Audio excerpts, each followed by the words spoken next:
The winter of 1873 carried more than just bitter winds to the forests of Vermont. For Margaret Ainslie, it delivered a letter sealed with promise and bound by desperation, a chance at marriage with a stranger 1,000 miles west. But what happens when hope shatters upon arrival? When a woman travels across untamed wilderness only to learn that her ordinary face matters more than her extraordinary heart? This is the story of Margaret, deemed too plain by a man who'd never seen her until she stood on his doorstep, and the unexpected soul who discovered the rare beauty others had failed to see. The textile mills of Millfield, Vermont, dominated the skyline with their imposing brick towers and belching smokestacks. Their constant clatter provided the heartbeat of the small town, where lives were measured not in years, but in yards of fabric produced. Before we jump back in, tell us where you're tuning in from, and if this story touches you, make sure you're subscribed, because tomorrow I've saved something extra special for you. Among the hundreds of workers who poured through the mill gates each morning was Margaret Ainslie. Her auburn hair hidden beneath a simple bonnet, her slender figure lost in the crowd of women trudging toward another 14-hour day. At 28, Margaret was what the townsfolk kindly called a confirmed spinster, though not by choice. Life had afforded her little opportunity for courtship. Her father's unexpected death when she was 19 had left her mother crippled with grief, and her 3 younger siblings hungry for bread that wouldn't appear without Margaret's steady wage. While other girls her age had attended socials and church picnics, Margaret had moved from her loom to her mother's sickbed and back again, the rhythm of her days as predictable as the shuttle passing through warp threads. "You're too serious," her mother would sometimes say, studying Margaret's face with weary eyes. "Men want a woman who smiles, who brings lightness into a home." But smiles were hard to summon when fingers were raw from work and shoulders ached from bending over machinery that cared nothing for human frailty. Margaret never considered herself beautiful, not in the way that turned men's heads or inspired poetry. Her features were pleasant enough but unremarkable. Grey eyes that revealed too much earnestness, a straight nose, and lips that rested naturally in a pensive line. She possessed no dimples that appeared with laughter, no golden curls to catch the sunlight. The mirror reflected a woman who blended into backgrounds, who could walk through a crowded room without a single person remembering she had passed. Yet beneath her ordinary exterior lived an extraordinary mind. During rare moments of leisure, Margaret devoured any printed material she could find, borrowed newspapers, pamphlets, discarded books with missing pages. She created elaborate stories for her siblings, building worlds where brave girls embarked on adventures, and quiet strength mattered more than pretty faces. Her hands, though roughened by labor, could coax reluctant plants to flourish in the small garden behind their rented rooms. Could mend tears so fine the original damage became invisible.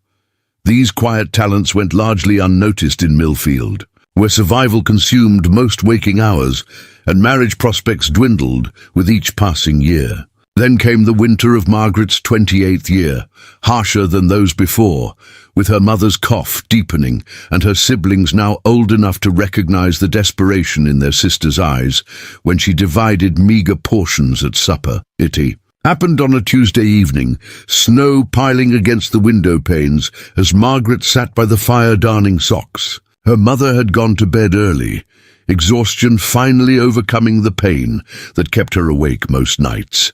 12-year-old Beth and the 10-year-old twins, James and Joseph, were already asleep, huddled together for warmth in the room's single bed. Margaret had unfolded the 3-day-old newspaper she'd brought home, saving this small luxury for when she could enjoy it alone. Tucked between reports of congressional debates and railroad expansions was a small advertisement that caught her eye. Wife wanted, successful rancher in Montana Territory, seeks honest, hard-working woman of good character for immediate marriage. Aged 20-30, preferred. Must be practical, capable, and willing to help build a prosperous homestead. Appearance less important than industrious nature and kind disposition. Passage provided. Reply to Caleb Thornton, Box 426, Silver Springs, Montana Territory. Margaret read the notice 3 times, her darning forgotten in her lap. Appearance less important than industrious nature. The words seemed aimed directly at her, acknowledging what she had always believed, that value resided in one's actions and character, rather than in fleeting beauty. She shouldn't consider it. The very idea was preposterous, to journey alone across half a continent to marry a stranger, to abandon her family when they needed her most. Yet as the fire crackled and the wind howled outside, Margaret allowed herself to imagine a different life, one where her work built something permanent, where a decent man might appreciate her industry, even if he couldn't love her face. That night, she wrote her first letter to Caleb Thornton, describing herself with painful honesty, her age, her years at the mill, her responsibility to her family. She mentioned her height, tall for a woman at 5 feet 7 inches, and her slender build, noting that many considered her plain but presentable. Instead of dwelling on appearances, she emphasized her practical skills, her efficiency with needle and thread, her knowledge of vegetable gardening, her ability to stretch meager ingredients into filling meals. She wrote of her love of reading, and her hope to someday live where open skies replaced factory walls. When she sealed the envelope the following morning, Margaret expected nothing. The letter was a momentary indulgence, a dream committed to paper that would likely end in silence. She certainly never expected the response that arrived 6 weeks later, the handwriting bold and straight across the envelope. Caleb Thornton's letter was brief but direct. He described his ranch, 300 acres with a creek running through the eastern portion, a 2-bedroom house he'd built himself, a small herd of cattle that grew each year. He mentioned neighboring families within riding distance and a settlement 10 miles west that boasted a general store and monthly church services. "Your letter stood out among the responses I received," he wrote. "Most women described their appearances or asked about the comforts of my home. You wrote of work and responsibility. I believe a marriage should be a partnership of equals, each bringing their strengths to build something lasting. If you would, consider becoming my wife. I would provide a good home, honest treatment, and the chance to create a future that belongs to both of us. With time and shared purpose, I believe deeper attachment would naturally follow." 3 more letters were exchanged, each more detailed than the last. Practical matters dominated their correspondence: the severe Montana winters, the arrangements for Margaret's family should she leave, the journey itself. Caleb offered a solution that seemed almost miraculous. His sister had recently been widowed and needed a place to live. If Margaret accepted his proposal, Caleb would pay her sister-in-law to move into Margaret's family home and care for her mother while employing the children in her small tailoring business. "They would have better circumstances than now," he wrote, "and you would be free to build a new life knowing they are provided for." The decision tormented Margaret for weeks. Was she considering this for her family's security or for herself? Was she brave or merely selfish? Finally, after a particularly difficult day when the mill owner announced wage reductions while her mother coughed blood into her handkerchief, Margaret wrote her acceptance. The weeks that followed passed in a blur of preparations. Margaret met with Mrs. Eleanor Thornton, Caleb's sister-in-law, a stern but fair-minded woman who arrived from Boston with trunks of fabric and clear plans for establishing herself in Millfield.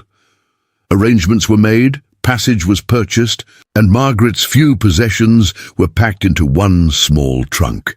The night before her departure, Margaret sat alone by the fire long after the others had gone to bed. She removed the small mirror from her sewing basket and studied her reflection with unusual intensity. Preparing and narrating this story took us a lot of time, so if you are enjoying it, subscribe to our channel. It means a lot to us now. Back to the story. The face that looked back seemed both familiar and strange. The same serious grey eyes, the same unremarkable features, but something new in the expression. A spark of hope, perhaps, or simply the terror of impending change. "You'll do," she whispered to her reflection, an encouragement and a prayer combined. "You're enough just as you are." Morning arrived with pale February light, filtering through frost-covered windows. Margaret dressed in her best dress, navy wool with a white collar she had embroidered herself, and a warm coat that had once belonged to her father, altered to fit her narrower frame. Mrs. Thornton had arrived the previous evening and now busied herself preparing breakfast, as though she had always belonged in their small kitchen. "Remember to write when you arrive," her mother said, holding Margaret's hands in her own. The illness had left Sarah Ainsley's once strong grip fragile, her fingers like winter bare twigs against Margaret's work-roughened palms. "And if this man is unkind, you come home immediately. Promise me." "I promise," Margaret replied, though they both knew returning would be nearly impossible once she travelled so far west. The cost alone would be prohibitive. Beth clung to her sister, tears soaking into Margaret's coat. "Why can't you stay? Why must you go so far?" Margaret knelt to meet her sister's eyes. "Sometimes we must journey far to find where we truly belong, and sometimes we must leave so others can have what they need." She pressed a small book into Beth's hands, a collection of poems she had transcribed during quiet evenings, the only gift she could offer. "Read these when you miss me, and remember, I am thinking of you every day." The twins were more stoic, having already decided that their sister's marriage to a rancher made them cowboys by association.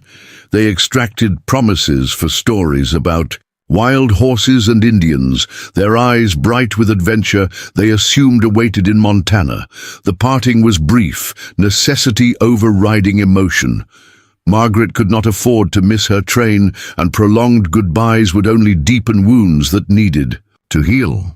With one last embrace for each family member, she picked up her small carpet bag containing necessities for the journey and stepped into the waiting wagon that would take her to the station. Margaret had never ventured more than 20 miles from Millfield.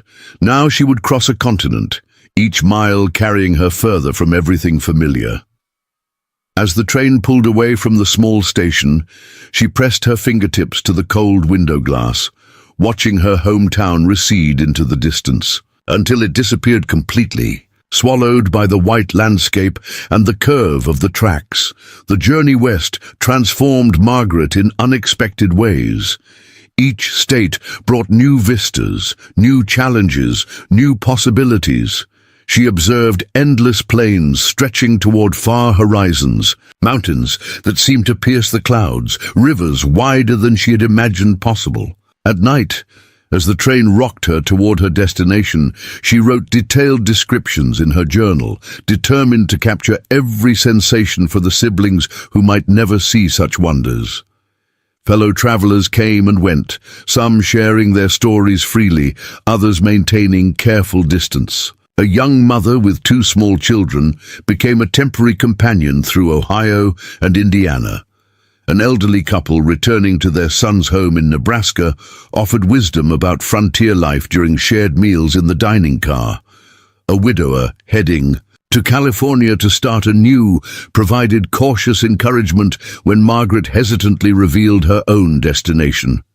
"The territory forges strength or breaks spirits," he told her, his weathered face solemn beneath a silver beard.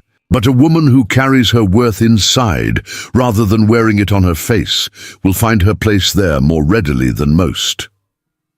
His words sustained Margaret through increasingly difficult travel conditions. The relative comfort of the train gave way to a stagecoach that bounced mercilessly over rutted roads, then finally to a mail wagon for the last stretch to Silver Springs. By the seventh day, as mountains rose on the western horizon like guardians of some forbidden realm, exhaustion had settled into Margaret's bones, and doubt had taken residence in her heart. What if Caleb Thornton found her lacking? What if the practical partnership he proposed wilted when confronted with her ordinary face and serious nature? What if this desperate gamble left her stranded in wilderness, further from home than she had ever imagined possible?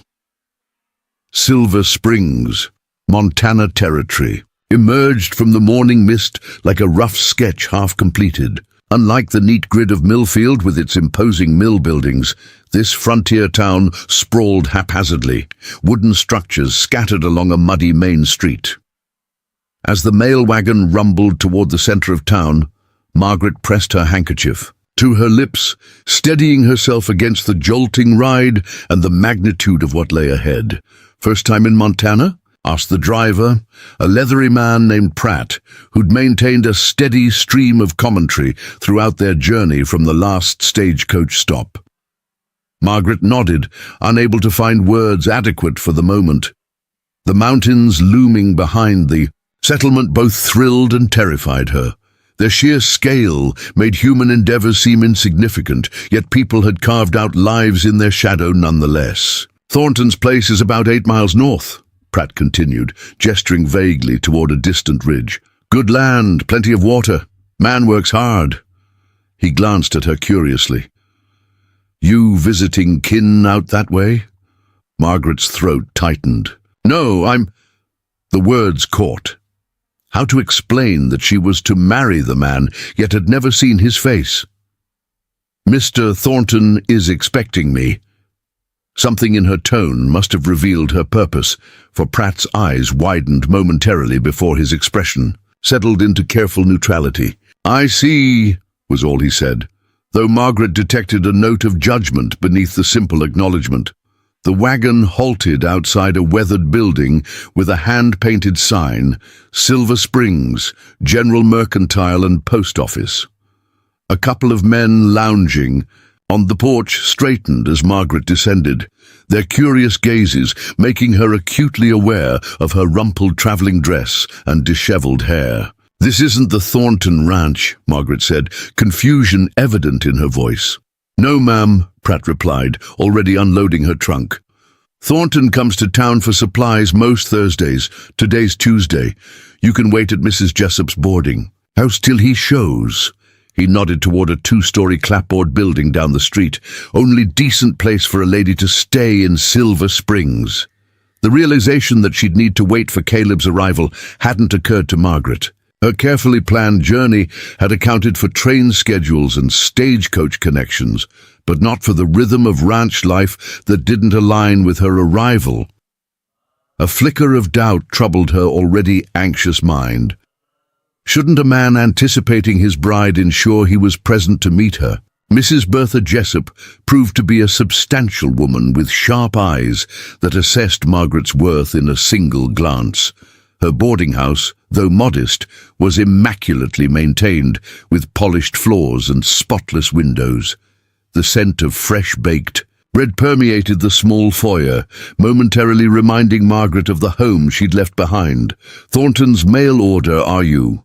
Mrs. Jessup asked without preamble, after Margaret had explained her situation. The phrase stung more than Margaret had anticipated, reducing her journey and correspondence to a transaction as impersonal as ordering flour. "Mr. Thornton and I have been corresponding for several months," Margaret corrected gently. "We've agreed to marry once I arrive." Mrs. Jessup's expression softened marginally. "No offense meant, dear. We see your situation more often than you might think. Montana Territory has a shortage of women, especially those willing to take on frontier life." She showed Margaret to a small but clean room on the second floor. 50 cents a night includes breakfast and supper. Baths extra, but you look like you could use one after your travels." The next morning, after her first decent night's sleep in over a week, Margaret ventured onto the boarding house porch with a cup of Mrs. Jessup's strong coffee. Silver Springs appeared more substantial in clear daylight, not exactly thriving, but determined to establish permanence in this rugged landscape. Besides the mercantile, she could see a blacksmith's forge, a small church with an uneven steeple, a saloon with carefully painted windows obscuring the interior, and assorted businesses whose purposes she couldn't immediately determine. People moved with purpose along the muddy street, most nodding politely when they noticed her watching. A woman carrying market baskets paused at the boarding house steps. "You must be Thornton's bride," she said without introduction. "Word travels fast in small towns. I'm Sarah Miller, the doctor's wife." Her friendly smile revealed dimples that transformed an otherwise ordinary face into something memorable. "If you need anything while you're waiting, our house is just past." The church. Margaret thanked her, surprised by the unexpected kindness. Throughout the day, others stopped by with similar greetings, curious about the newcomer, but offering genuine welcome beneath their questions. Their interest should have been intrusive, yet Margaret found herself touched by the community's attention after years of near invisibility in Millfield. Wednesday passed in similar fashion. Margaret explored the small settlement, familiarizing herself with its layout while gathering impressions of the place that might become her home. She wrote detailed letters to her family, describing the journey and her initial observations, carefully omitting her growing anxiety about meeting Caleb. Thursday dawned bright and cold. Margaret dressed with particular care in her second good dress, a forest green wool that complemented her auburn hair.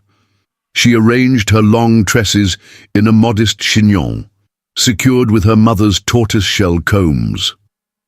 A touch of rose-petal salve on her wind-chapped lips was her only concession to vanity. Mrs. Jessup eyed her appraisingly at breakfast. "You'll do," she declared, an echo of Margaret's own assessment before leaving Vermont. "Thornton's a serious man, not one for frippery." Margaret spent the morning positioned near the boarding house window, watching the street for any sign of her intended husband. Each approaching wagon caused her heart to quicken, only to settle back into anxious rhythm when it passed without stopping. By midday, her nerves were stretched taut as harpstrings. Most ranchers come to town after their morning chores, Mrs. Jessup offered, noting Margaret's vigilance. "He'll likely appear after noon." The words had barely left her mouth when a wagon came into view, driven by a broad-shouldered man whose hat shadowed his features. The vehicle stopped before the mercantile, and the driver descended with fluid grace that spoke of physical strength. Though Margaret had seen only a daguerreotype of Caleb attached to his third letter, something in the man's bearing convinced her she was seeing her future husband. She rose from her seat, smoothing her skirts with trembling hands. "I believe that's Mr. Thornton," she said, striving for composure despite her racing pulse. Mrs. Jessup peered out. "Indeed it is. Would you like me to send word you've arrived?" "No, thank you," Margaret replied. "I'll go to him directly." The short walk from boarding house to mercantile seemed endless. Margaret felt eyes watching from windows and doorways, the entire town apparently aware of the significance of this meeting. She kept her gaze fixed on the man now speaking with the mercantile owner on the store's porch. As she approached, details emerged from shadow: a strong jawline covered with well-trimmed beard, broad shoulders beneath a worn canvas coat, hands that looked capable of both strength and precision. Caleb Thornton paused mid-conversation as he noticed her approach, his expression unreadable beneath his hat brim. For a moment neither spoke, the weight of their correspondence and mutual commitment hanging in the space between them.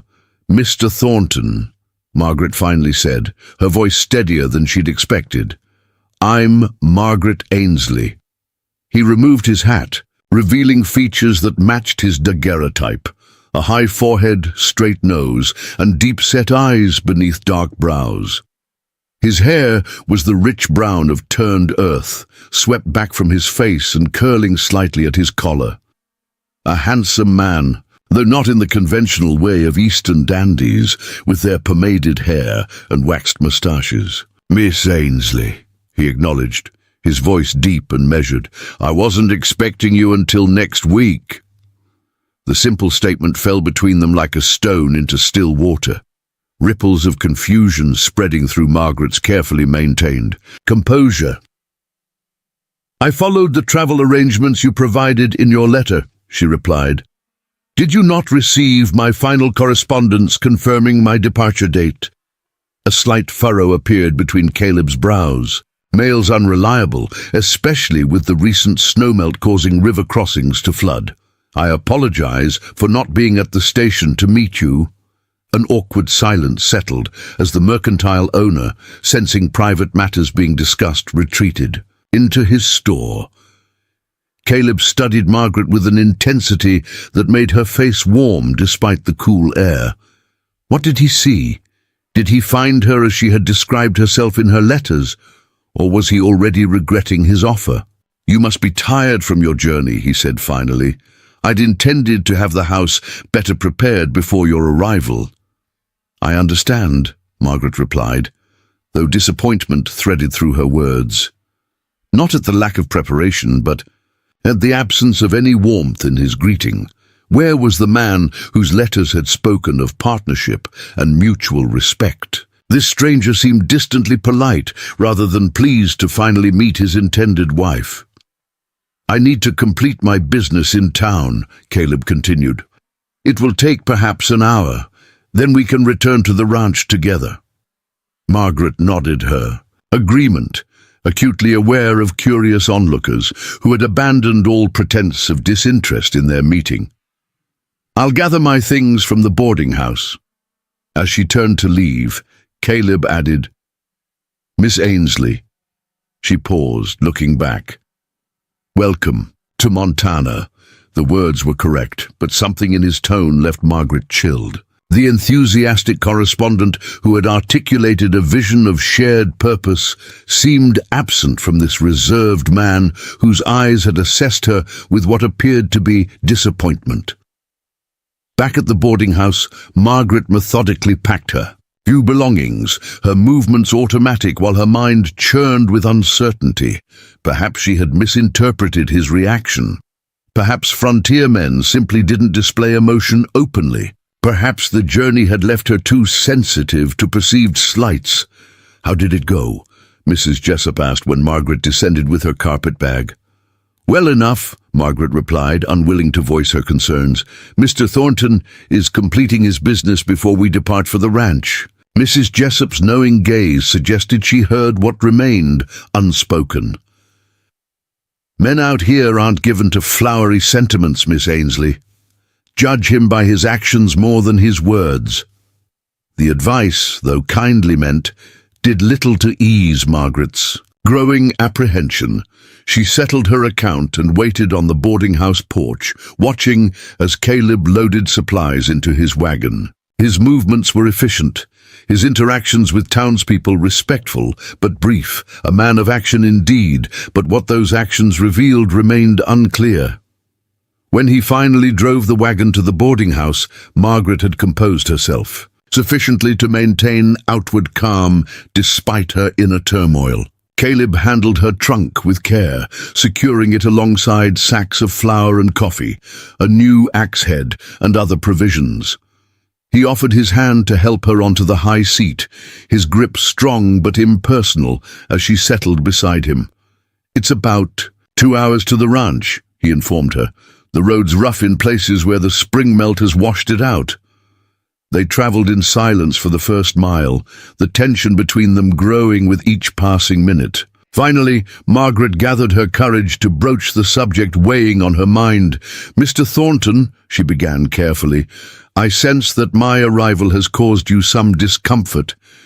If you've reconsidered our arrangement, I would prefer honesty now, rather than prolonged uncertainty."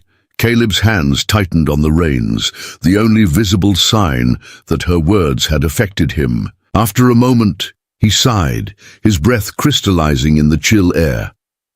"You're very direct, Miss Ainsley." "I've found directness saves considerable time and misunderstanding," she replied, echoing a sentiment he had expressed in his second letter. A ghost of a smile touched his lips before vanishing. "Yes, I recall you writing something similar." He paused, seeming to consider his next words carefully. "I have not reconsidered our arrangement, but I will admit to some adjustment in my expectations." Margaret's heart constricted painfully, but she forced herself to ask, what expectations have required adjustment? Caleb kept his eyes fixed on the road ahead, the mountains looming larger with each mile they traveled toward his ranch. "Your letters revealed an exceptional mind and practical nature. You wrote with clarity and purpose that suggested—" When he didn't continue, Margaret finished for him. "That suggested a different appearance." Yes. The simple acknowledgement hung between them like frost. Yes. The simple acknowledgement hung between them like frost. Margaret fought to maintain her composure as the wagon jostled over rough terrain. She had prepared herself for many difficulties, harsh conditions, isolation, the challenge of building a life with a stranger, but not for this familiar disappointment. Not for the silent judgment she had faced throughout her life, now followed by explicit confirmation. "I described myself accurately in my letters," she said quietly. "I made no attempt to misrepresent my appearance." "You didn't," Caleb agreed, his tone maddeningly even. "You wrote that many considered you plain but presentable. I assumed that was feminine modesty. Many women understate their charms." A bitter laugh escaped before Margaret could contain it. "I have never been accused of excessive modesty, Mr. Thornton, nor of understating anything. I deal in practicalities." For the first time, Caleb turned to look directly at her, really look at her, his dark eyes searching her face. What he sought, Margaret couldn't guess, but the intensity of his gaze made her fight the urge to turn away. "As do I," he replied finally. "And the practical matter before us is that we made an agreement. I still believe a marriage should be a partnership of equals, each bringing their strengths to build something lasting." The words from his letter, repeated now without their original conviction, stung more than outright rejection might have. "You believe that, yet you're disappointed by my appearance. How do you reconcile those positions, Mr. Thornton?" The directness of her question clearly unsettled him. His jaw tightened beneath his beard, and he returned his attention to the road. For several minutes, the only sounds were the creak of wagon wheels and the rhythmic breathing of the horses as they pulled uphill. "I'm not a poet or philosopher, Miss Ainsley," he said eventually. "I'm a man who spent 15 years turning wilderness into something productive. I made choices based on what seemed sensible, and I no longer seem a sensible choice." Margaret's voice remained steady, though her heart hammered painfully against her ribs. "I didn't say that. You didn't need to." They lapsed back into silence as the wagon crested a ridge, revealing a valley spread below them like a green jewel, nestled among mountains still capped with snow. A creek bisected the valley floor, its water gleaming silver in the afternoon light. Near its bank stood a substantial log house, smoke curling from its stone chimney. Beyond it lay fenced pastures where cattle grazed, a barn, and what appeared to be a vegetable garden beginning to show early spring growth. Despite her distress, Margaret couldn't help but admire the orderliness of the scene. Caleb Thornton might be disappointed in her, but his claim of turning wilderness into productivity had clearly not been exaggerated. "Thornton Ranch," Caleb announced unnecessarily, a hint of pride warming his voice for the first time since their meeting. He guided the horses down the slope toward the house, the road here better maintained than the public route they'd traveled. As they approached, a tall figure emerged from the barn, A man in his 40s, with hair the color of rusted iron and a weathered face that had seen its share of hardship and laughter. He lifted a hand in greeting as the wagon drew near. "That's Silas Whitlock," Caleb explained. "My foreman. He's been with me since I claimed this land." Margaret nodded acknowledgement, her mind already calculating what this meant for her immediate future. A foreman meant the ranch was substantial enough to require help beyond the owner's labor. It also meant another witness to whatever decision she and Caleb reached regarding their arrangement. The wagon halted before the house, and Silas approached, his curious gaze taking in Margaret without attempting to disguise his interest. "Miss Ainsley, I presume," he said, tipping his hat. "Welcome to Thornton Ranch." "Thank you, Mr. Whitlock," Margaret replied, accepting Caleb's assistance as she descended from the wagon. "Silas, would you see to the team and unload the supplies?" Caleb asked. "Miss Ainsley and I have matters to discuss." Something passed between the men, an unspoken communication born of long association. Silas nodded once and took the reins, leading the horses toward the barn with a final curious glance over his shoulder. "This way," Caleb said, gesturing toward the house. He carried Margaret's trunk with apparent ease, setting it just inside the door before leading her into a main room that served as both kitchen and living area. The space was unexpectedly welcoming, clean and well-organized with practical furnishings. Built from local timber, a stone fireplace dominated one wall, its hearth large enough to accommodate cooking pots. Shelves lined another wall, filled with books whose worn spines suggested frequent reading rather than mere display. "Please sit," Caleb indicated a sturdy chair at the oak table that occupied the center of the room. "We should speak plainly before making any further decisions." Margaret seated herself, removing her bonnet and placing it on the table beside her. "I appreciate directness, Mr. Thornton. Please proceed." Caleb remained standing, his tall frame casting a shadow across the table as afternoon light filtered through windows freshly washed in apparent preparation for her arrival. The thought that he had made such efforts, despite his disappointment in her appearance, added a fresh layer of confusion to Margaret's turbulent emotions. "I proposed marriage based on our correspondence," he began. "I believed we shared similar values regarding hard work, practicality, and building something worthwhile. Nothing in our meeting today has contradicted that assessment." Margaret's fingers twisted in her lap, the only outward sign of her inner turmoil. "Yet, something has changed." Caleb paced to the fireplace and back, his movements betraying a restlessness, at odds with his measured words. "I had a wife once," he said abruptly. "Catherine. She died 6 years ago during a difficult birth, our son with her." The unexpected revelation silenced whatever response Margaret might have made. This vital piece of information had never appeared in their correspondence. "I'm sorry for your loss," she said finally, the inadequate words all she could offer. "Catherine was beautiful," Caleb continued, as if he hadn't heard her. "Golden hair, blue eyes, a smile that could make you forget every hardship of frontier life. When I decided it was time to remarry, I told myself I wanted a practical partnership rather than the kind of consuming love we'd shared.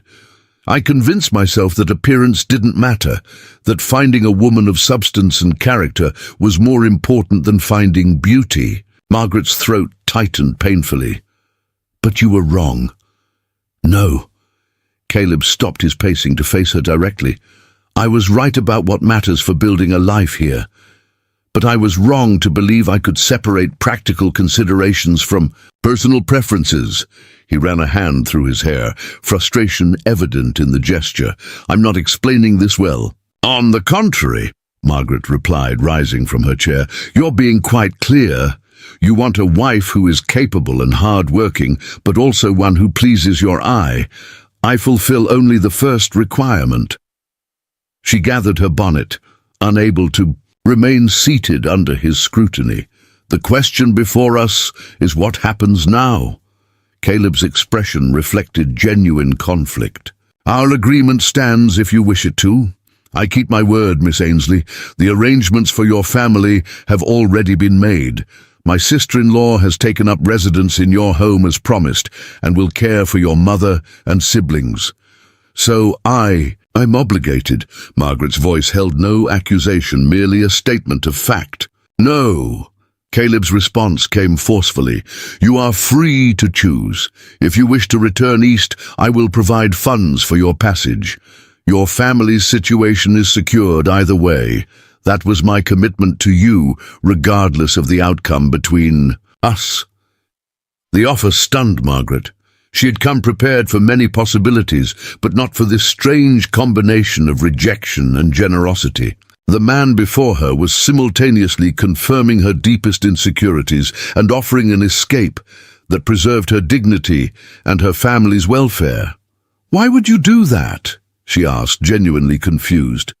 You've already paid for my journey west and made arrangements for my family. Now you would add the cost of my return without gaining anything in return. Because I wronged you, Caleb said simply.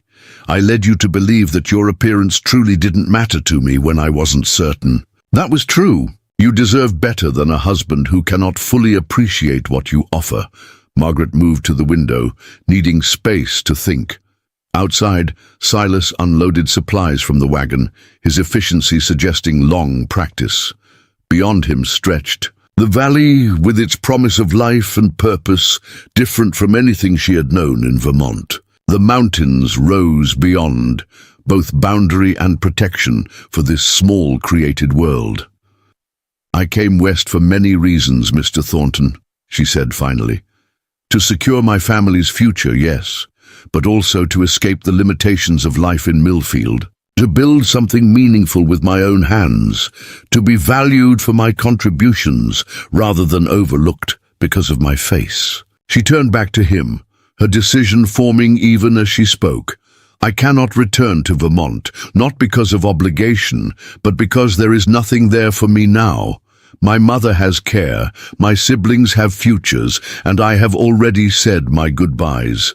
Caleb's brows drew together in confusion. What are you suggesting? That I remain in Montana territory, Margaret replied, though not necessarily as your wife. An unexpected spark of what might have been protest flashed in Caleb's eyes. Explain. Silver Springs needs skilled hands. I saw no dressmaker's shop during my brief stay, yet surely the women there require someone who can sew. I have 15 years' experience with textiles. If you would lend me enough to secure modest lodgings and purchase basic supplies, I could establish myself independently. A loan, not charity, she clarified, seeing his expression, to be repaid with interest once my business is established. You would stay here? Alone? Caleb's tone suggested he found the idea both admirable and troubling. A single woman operating a business in a frontier town. Women manage such things every day, Margaret countered. Mrs. Jessup runs her boarding house without apparent male assistance. I imagine there are others. There are, Caleb admitted, though it's not an easy life. Margaret couldn't contain a bitter laugh. Mr. Thornton, I have never expected an easy life. I merely want one with purpose and the chance to be judged by my actions rather than my appearance. Caleb studied her with new intensity, as if truly seeing her for the first time. The afternoon light caught the auburn highlights in her hair, and her grey eyes held a determination that transformed her ordinary features into something compelling, if not conventionally beautiful. You are a remarkable woman, Miss Ainsley, he said finally, far more so than I initially recognized. Not remarkable, she corrected, simply accustomed to making the best of difficult circumstances. A sudden pounding at the door interrupted whatever Caleb might have said in response. Silas entered without waiting for invitation, his weathered face tight with concern. Riders coming, he announced tersely. 6 of them moving fast. Holcomb's men, looks like. Caleb's expression hardened immediately. Are you certain? Recognized Jenkins in the lead. They're armed. Go to the north pasture and warn Davis and the miller boy, Caleb ordered. Get them back to the house if you can, or send them to the high ridge if you can't.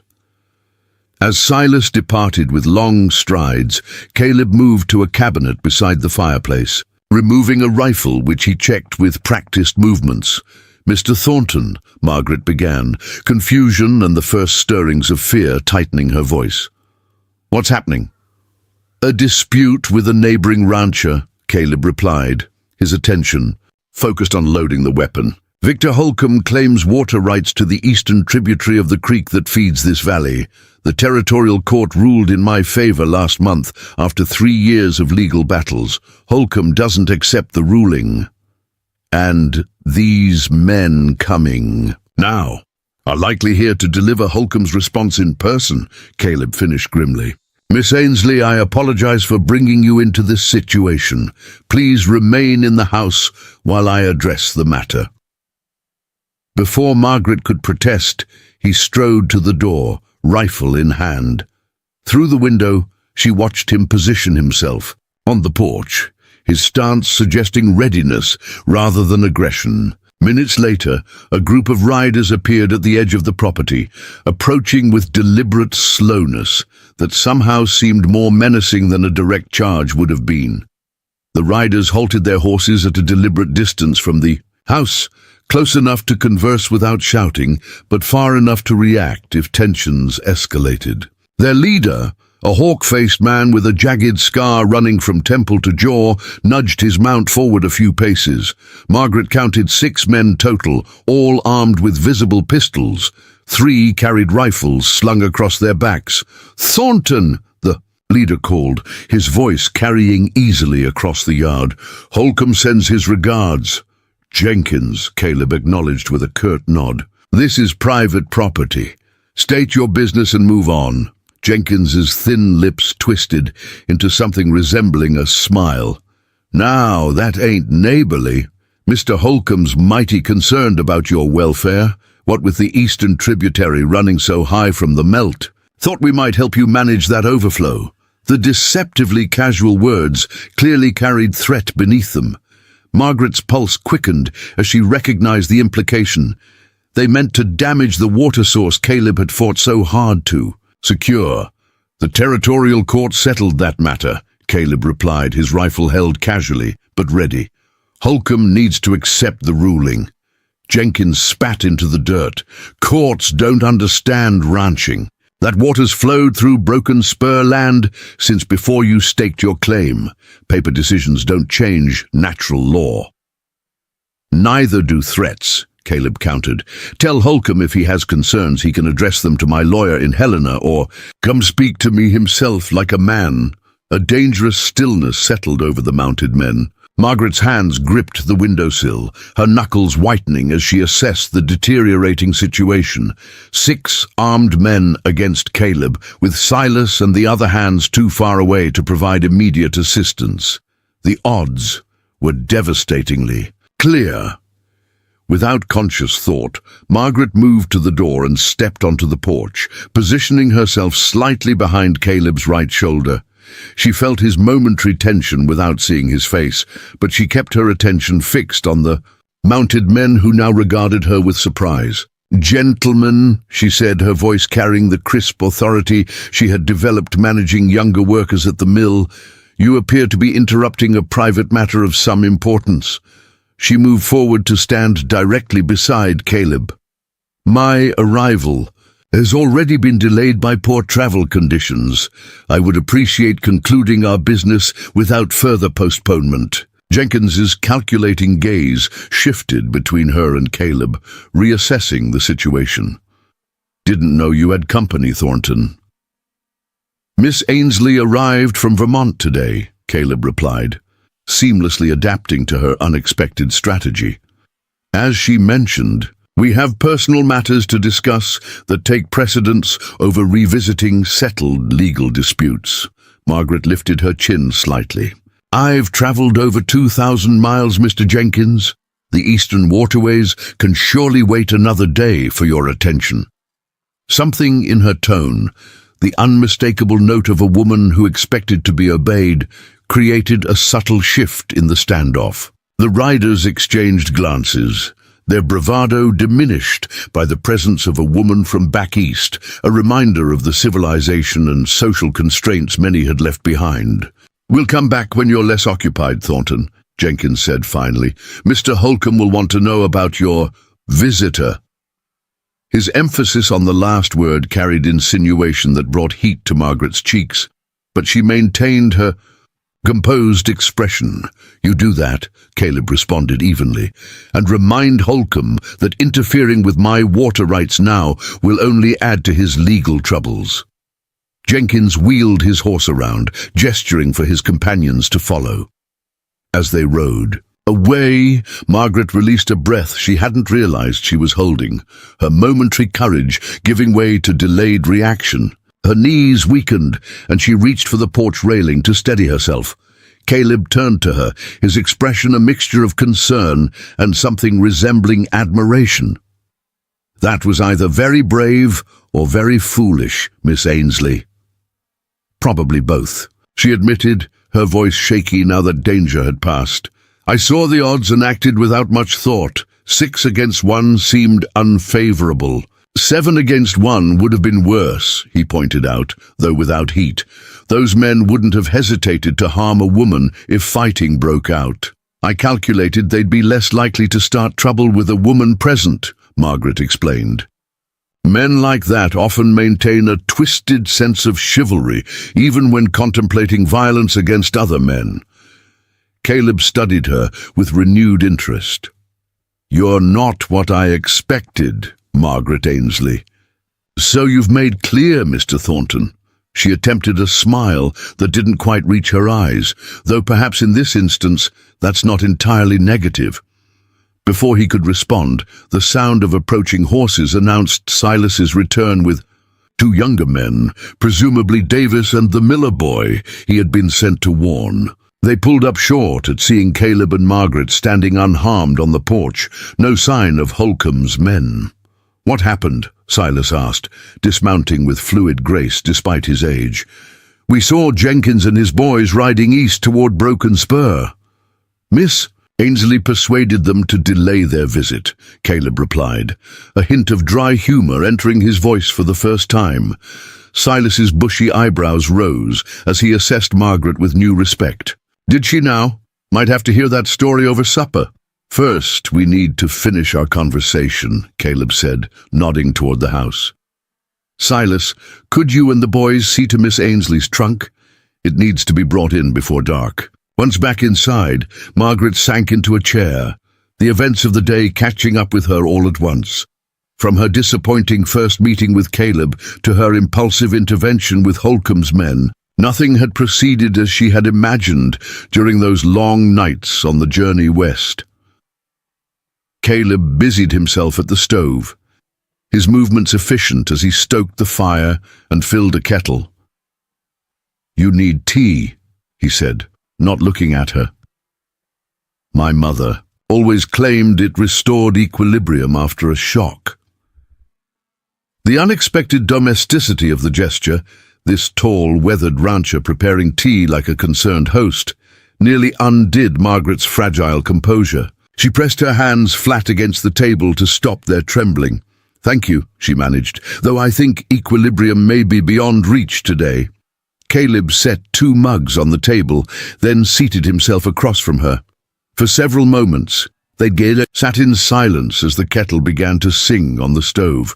Outside, the day was fading, golden light slanting through the windows as the sun sank toward the western mountains. "I believe we should reconsider our earlier conversation," Caleb said. Abruptly, Margaret tensed. "In what way?" "Your plan to establish yourself in Silver Springs independently has merit," he continued, rising to retrieve the now boiling kettle. "But recent events make me question its safety." "Because of Holcomb?" Margaret accepted the steaming mug he offered, wrapping her cold fingers around its warmth. "Partly."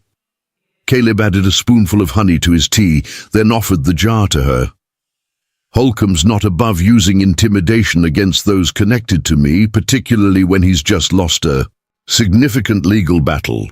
A woman living alone, known to have arrived as my intended bride, but then establishing herself separately, would invite speculation and potentially trouble. "I'm not unfamiliar with difficult situations, Mr. Thornton," Margaret replied, though privately she acknowledged the validity of his concern. Mill work in Millfield had its share of dangers, particularly for women without male protection. "I don't doubt your capabilities, Miss Ainsley." Caleb met her gaze directly. "Your actions today demonstrated remarkable presence of mind, but frontier dangers differ from those in established towns. Here, the law exists primarily on paper, enforced more by common agreement than consistent authority." "What are you suggesting?" Margaret asked, wary of where this might lead. Caleb's expression grew more serious. "I'm suggesting a compromise. A business arrangement rather than a romantic union." Margaret set down her mug, her attention fully captured. "Explain." "Marriage in name and legal standing," he said carefully, "with the understanding that it would be a partnership based on mutual respect and shared goals, rather than more personal attachments." "A marriage of convenience," Margaret translated. The familiar term, somehow inadequate for what he proposed. "A practical alliance," Caleb corrected. "You would have security, a home, and the freedom to establish whatever enterprise you wish, whether dressmaking or something else that suits your talents.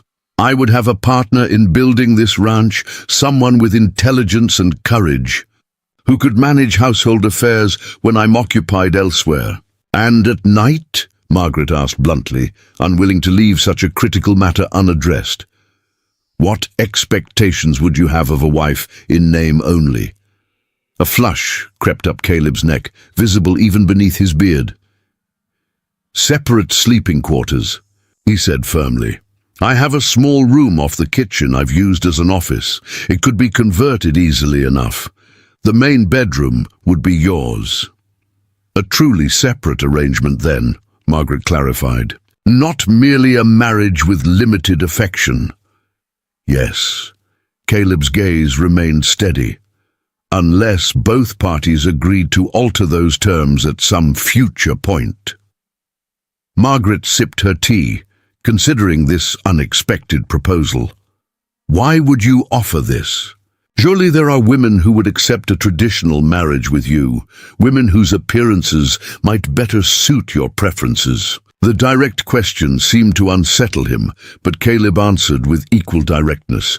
"There are few eligible women in the territory, and fewer still with your evident character and intelligence. What I observed today, your quick thinking, your courage, your practical approach to difficult circumstances, confirmed what I sensed in your letters.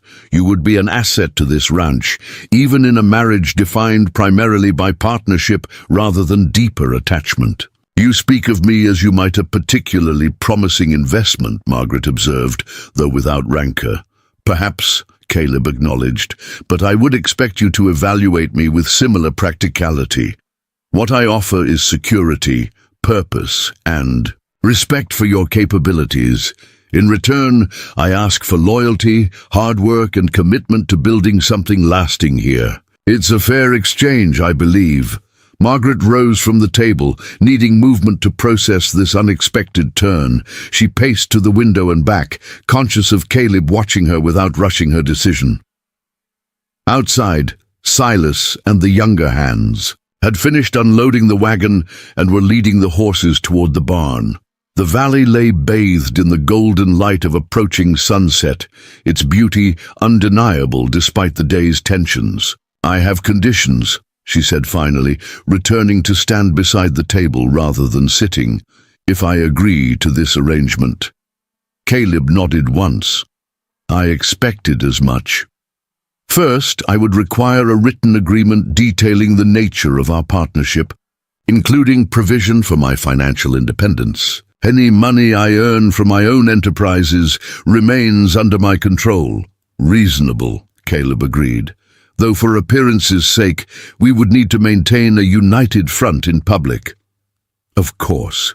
My second condition is that should this arrangement prove unsatisfactory to either party after 1 year, we would seek an annulment or divorce, with you providing funds for my relocation wherever I might choose to go. Caleb considered this more carefully. Annulment wouldn't be possible after a year of cohabitation, regardless of whether the marriage was consummated. Divorce is difficult to obtain in the territory and would damage both our reputations. Then we would need to make the arrangement work, Margaret replied simply. Which brings me to my third condition, absolute honesty between us. No polite fictions, no hidden resentments, no unspoken expectations. If we are to build any kind of life together, even one based primarily on practicality, we must be able to speak truth to one another. A smile, small but genuine, curved Caleb's mouth beneath his beard. I already value that quality in you, Miss Ainsley. Agreed. My fourth condition, Margaret continued, is that we would present a united front regarding Holcomb or any other threat to this ranch. I won't be kept in ignorance of dangers that might affect my safety or the security of our home. Our home, Caleb repeated, something indefinable flickering in his dark eyes. You're already considering accepting, then? I'm considering all possibilities, Margaret corrected. Do you agree to my conditions? Caleb rose, closing the distance between them until they stood face to face. Despite her height, he still towered over her, though there was nothing threatening in his stance. For the first time, Margaret noticed small details she had overlooked in the emotional tumult of their meeting, the fine lines at the corners of his eyes suggesting he smiled more often than she had yet witnessed, the streak of premature silver. At his right temple, the unexpected gentleness in hands that had clearly known hard labor. I agree to your conditions, Margaret Ainsley, he said, her full name emerging with a cadence that suggested respect rather than familiarity. And I offer one of my own, which is that we give ourselves permission to discover who we might become together beyond the terms of our arrangement, he said quietly, that neither of us closes the door to possibilities beyond what we can currently imagine. The request contained layers Margaret hadn't anticipated: vulnerability beneath Caleb's practical exterior, hope despite his admitted disappointment in her appearance, a willingness to let time and shared experience reshape initial impressions. That seems reasonable, she admitted, her voice softer than she intended. Though I make no promises regarding outcomes. Nor do I, Caleb replied. Only that the possibility remains. A knock at the door interrupted the moment, followed by Silas's entrance. The older man paused, clearly sensing he had intruded on something significant. Supper's nearly ready in the bunkhouse, he announced. Thought you might want to bring Miss Ainsley over rather than cooking after her long journey. Davis makes a decent venison stew. Caleb looked to Margaret, silently deferring to her preference, a small gesture that somehow carried greater significance than their entire previous conversation. Thank you, she said to Silas. I'd welcome the opportunity to meet everyone properly. Will be there shortly, Caleb added. Once Silas had departed, he turned back to Margaret. Have we reached an agreement then? Margaret considered the man before her, not the husband she had imagined during those long nights in Vermont, but perhaps something equally valuable, a potential ally who recognized her worth beyond surface appearances, who offered security, without demanding submission, who had created something substantial from raw wilderness and invited her to help shape its future. Yes, she said finally, we have an agreement, Mr. Thornton. Caleb, he corrected gently.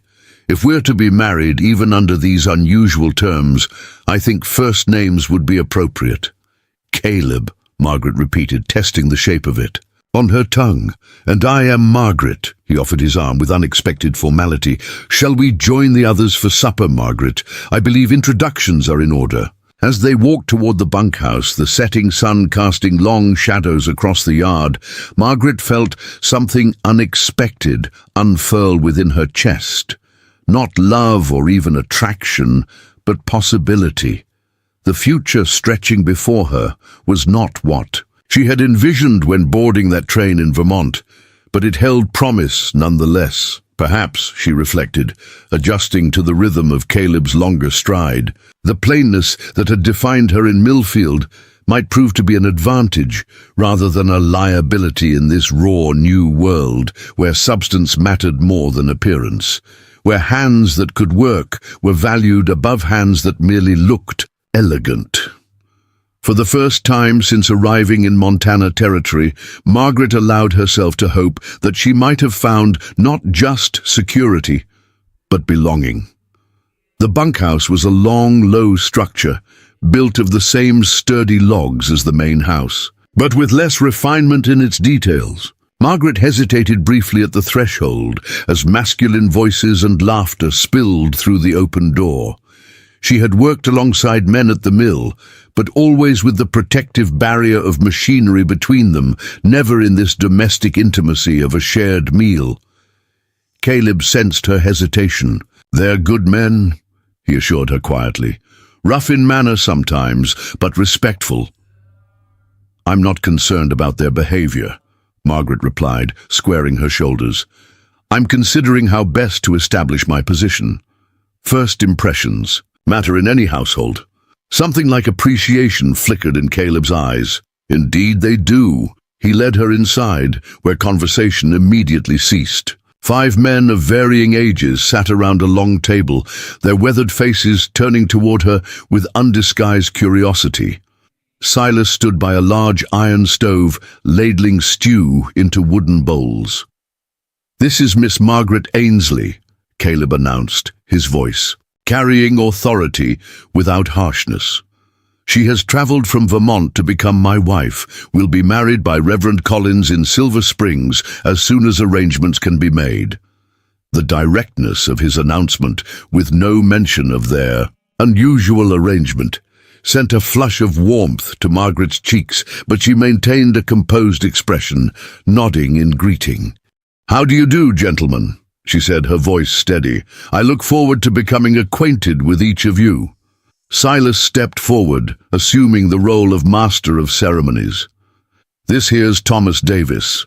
He indicated a man of perhaps 30, with a neatly trimmed brown beard, best horse handler in 3 territories. Davis ducked his head in acknowledgement, clearly uncomfortable with the praise. "Samuel Miller," Silas continued, gesturing to a boy who couldn't be more than 16, freckled and red-haired.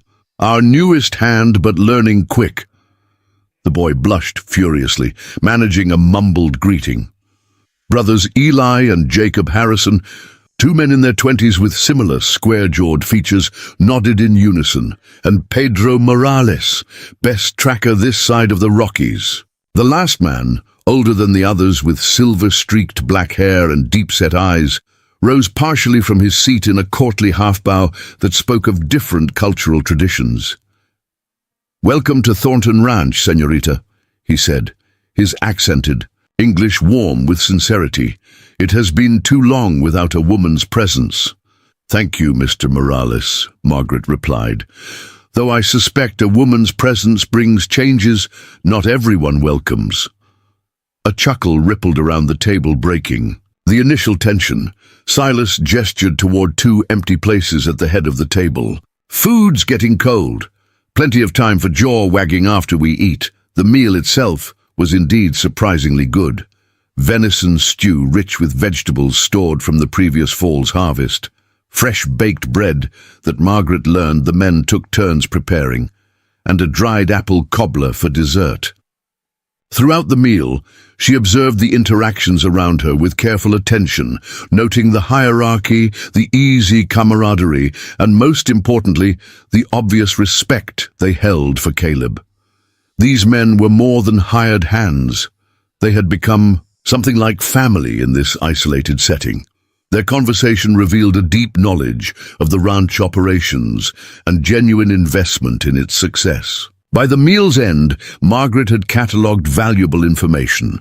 Thomas Davis's sister in Silver Springs was married to the mercantile owner. Young Samuel was sending half his wages to a widowed mother in Ohio. The Harrison brothers had claimed adjoining land to the north, but worked for Caleb to earn startup capital for their own ranch. Pedro had been with Caleb nearly as long as Silas, having come north from Texas after the war. "Miss Ainsley," Thomas addressed her as the dishes were being cleared, "might I ask what brings a lady such as yourself all the way from Vermont to Montana territory? It's not a journey many women would undertake." The question held genuine curiosity without judgment. Margaret considered her response carefully, aware that her answer would establish the foundation of her relationship with these men. "I came seeking purpose, Mr. Davis," she replied truthfully. "In Millfield, I worked at the textile mill 14 hours a day, 6 days a week, yet never seemed to advance beyond mere survival. When Mr. Thornton's advertisement spoke of building something lasting in partnership, it resonated with ambitions I had nearly abandoned." Her honesty appeared to surprise and impress them.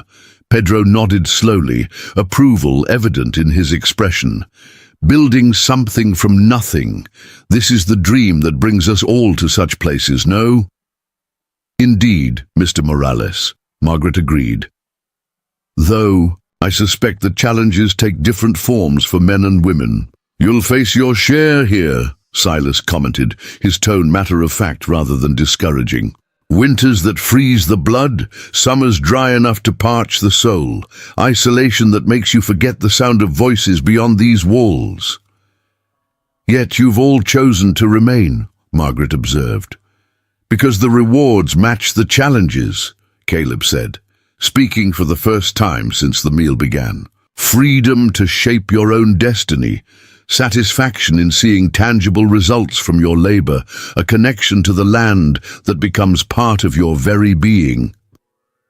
The poetry in his unexpected words caught Margaret off guard. This was a side of Caleb.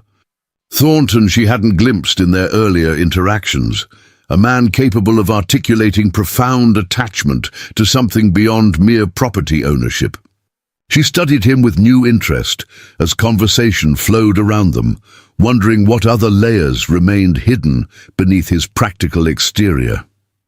Later, as they walked back to the main house under a canopy of stars, more brilliant than any Margaret had seen in Vermont, she found herself reluctant to break the comfortable silence that had settled between them. The vastness of the night sky, the distant howl of a wolf, the scent of pine and sage, all created a sensory experience so different from her previous life that words seemed inadequate. "You should know," Caleb said finally as they approached. "The house. That Holcomb's visit today wasn't coincidental. He likely heard about your expected arrival from someone in Silver Springs." Margaret considered this. "You believe he timed his intimidation attempt deliberately?" "It would align with his past behavior," Caleb confirmed. "Holcomb exploits perceived vulnerabilities. A rancher distracted by a new bride might seem an easier target." "Instead, he found the bride an unexpected complication," Margaret observed. With dry humor, Caleb's laugh, the first she'd heard from him, held genuine amusement. "Indeed he did. Jenkins's face when you stepped onto that porch. I wish I could have captured it somehow." His laughter transformed his features, softening, the stern lines and revealing glimpses of a younger man beneath the weathered exterior. Margaret found herself smiling in response, the tension of the day's events easing between them. Inside the house, practical matters reasserted themselves. Caleb showed her to the main bedroom, a surprisingly comfortable space with a substantial bed, a chest of drawers, and even a small settee beneath the window. Her trunk had been placed at the foot of the bed. "The washroom is through that door," he explained, indicating a small adjoining space that contained a copper tub and washing stand. "I'll bring heated water for your bath." "Thank you," Margaret said, suddenly conscious of the intimacy of these arrangements, despite their agreement. "But I can manage that myself." "Not tonight," Caleb replied firmly. "You've traveled thousands. of miles and faced down armed men within hours of your arrival. Allow me this small service as your host, if not as your whatever I am to become." The acknowledgement of their unusual situation hung between them momentarily, but Margaret found herself too exhausted to navigate its complexities further. She nodded acceptance, and Caleb departed to heat water at the kitchen stove. Alone for the first time since her arrival, Margaret surveyed what was to become her domain. The room bore few personal touches: a book on the bedside table, a faded quilt that might have been handmade, a daguerreotype on the chest that she carefully avoided examining too closely, suspecting it portrayed Catherine, Caleb's deceased wife. Yet the space was clean, solid, and far more comfortable than her rented room above the bakery in Millfield. By the time Caleb returned with steaming buckets of water, Margaret had unpacked her nightgown and toiletries. They worked together in silence to fill the copper tub, an unexpectedly domestic collaboration that felt strangely natural despite their brief acquaintance. "I'll sleep in my office tonight," Caleb told her when the preparations were complete. "Tomorrow we can discuss any changes you'd like to make to the house." "Thank you," Margaret said simply, then added on impulse, "for the water and for honoring our agreement so readily." Something complicated passed across his features. "I keep my word, Margaret, always. Sleep well." After he departed, Margaret sank into the steaming bath with a sigh that released tension she hadn't realized she was carrying. The events of the day replayed in her mind as she washed away the dust of travel, her initial disappointment upon meeting Caleb, the painful confirmation that her appearance had once again determined her value in a man's eyes, the unexpected opportunity to demonstrate courage during Holcomb's men's visit, and finally, this strange compromise that offered security without affection. Not for the first time in her life, Margaret found herself navigating a path she hadn't anticipated. Yet as the warm water eased her travel-worn body, she acknowledged that this unexpected arrangement might offer advantages her original expectations had not included. A partnership based on mutual respect and practicality might prove more enduring than one founded on romantic notions that could fade when confronted with the harsh realities of frontier life. Morning arrived with pale light filtering through. Curtains Margaret hadn't noticed the previous night, simple but finely woven fabric that softened the room's utilitarian aspects. She dressed quickly in her third and final good dress, mentally noting the necessity of creating new clothing suitable for ranch life. The practical skills that had sustained her family in Vermont would serve her equally well here, though the requirements would differ significantly. She found Caleb in the kitchen, already dressed and preparing a simple breakfast of bacon, eggs, and coffee. The domesticity of the scene struck her again, this tall, capable man performing tasks many Eastern men would consider beneath them. "Good morning," he greeted her, gesturing toward a steaming cup on the table. "I hope you slept well." "Better than expected," Margaret admitted, accepting the coffee gratefully, "though I found myself listening to unfamiliar sounds. Coyotes, perhaps?" "Likely," Caleb nodded, turning the bacon in a cast-iron skillet. "You'll grow accustomed to them in time. Most newcomers find the silence more disturbing than the wildlife." The casual confidence that she would remain long enough to adjust registered with Margaret, though she made no comment on it. Instead, she rose and moved to his side. "May I assist? I should learn your kitchen's organization." A flash of surprise crossed his features, quickly replaced by appreciation. "Of course, though I should warn you that my culinary skills are limited. Catherine was an excellent cook, but after her passing, I mastered only the basics." The mention of his deceased wife hung briefly in the air between them. Margaret acknowledged it with a nod, but didn't pursue the subject, sensing it remained tender despite the years that had passed. They worked alongside each other with surprising ease, Margaret quickly assessing the kitchen's organization and supplies, while Caleb finished cooking. By the time they seated themselves at the table, she had mentally catalogued necessary improvements and additions that would make the space more efficient. "I'd like to ride into Silver Springs today," Caleb said as they ate. "To speak with Reverend Collins about the wedding service and to introduce you properly to the community." Margaret looked up from her plate. "So soon?" "I think it's wise," he replied. "Rumors spread quickly in small settlements. Better to establish our intentions clearly, from the beginning, particularly given Holcomb's interest in our situation." The practical reasoning aligned with Margaret's own thoughts, though she hadn't expected to re-enter the public eye quite so quickly after yesterday's events. "Very well. Should I prepare for an overnight stay, or will we return today?" "We'll return by nightfall," Caleb assured her, "though there are matters you might wish to address in town, ordering supplies not available at the ranch, establishing connections with other women in the community."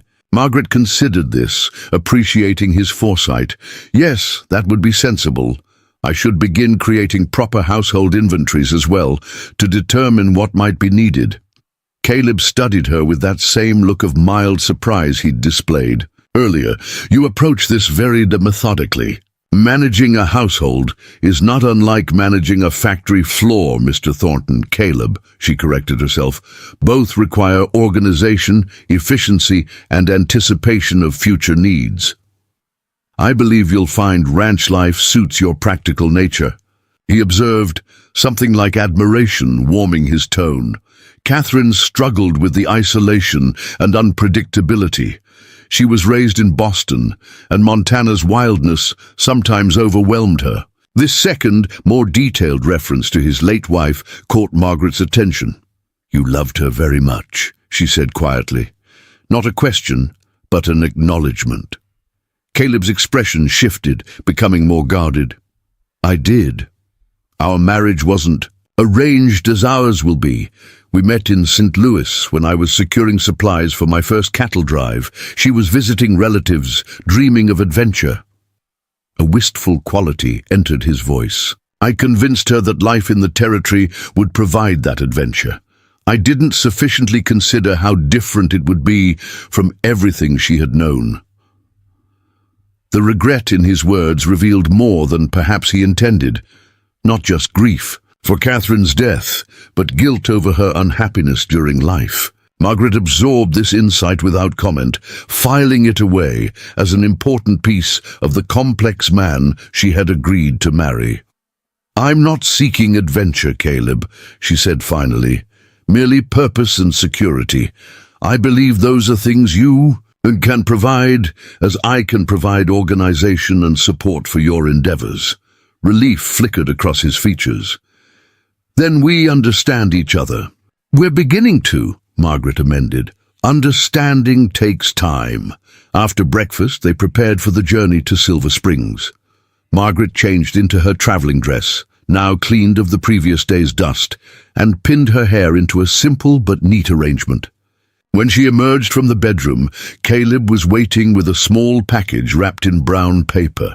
"Before we leave," he said, an uncharacteristic hesitancy in his manner, "I have something for you."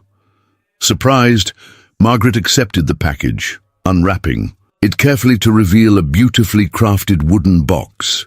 Opening it, she found a simple gold band nestled on a bed of velvet. "It was my mother's," Caleb explained. "I had Silas retrieve it from my safe this morning. If we're to announce our engagement, you should have a ring." Margaret lifted the band, noting its solid weight and smooth interior, evidence of many years' wear. "It's lovely," she said truthfully. "Are you certain you wish me to have it, given the nature of our arrangement?" Caleb's expression grew serious. "Our arrangement may be unconventional, but our marriage will be legal and binding. The ring is a symbol of that commitment, whatever form it ultimately takes." The thoughtfulness behind the gesture touched Margaret more deeply than she had anticipated.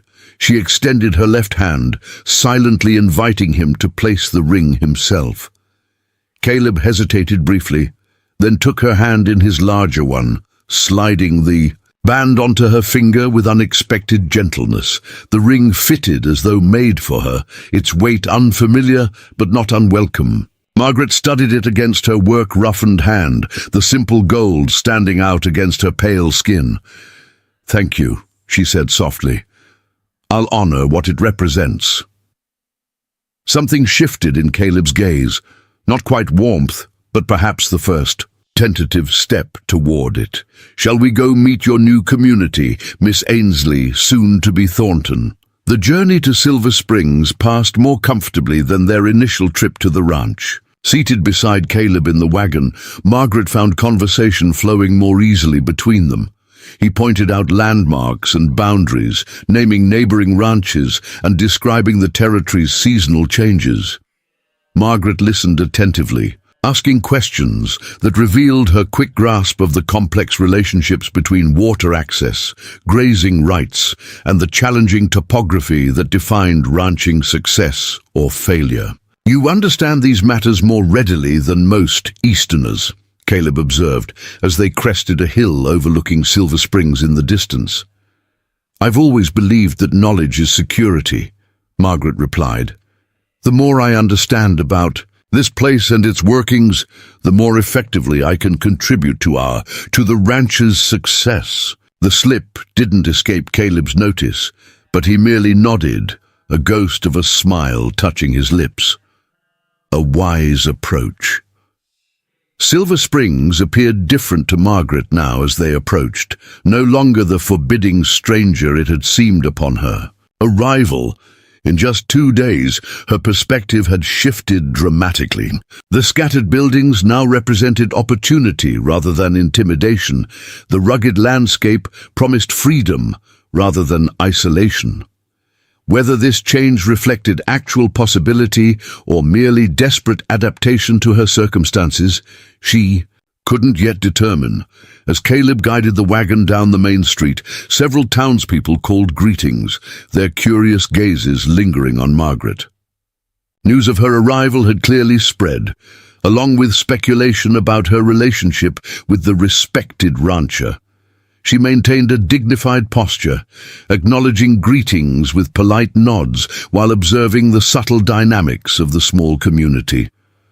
"We'll see Reverend Collins first," Caleb said, as they passed the mercantile, where the owner stood watching their progress with undisguised interest. "Then introduce you properly around town."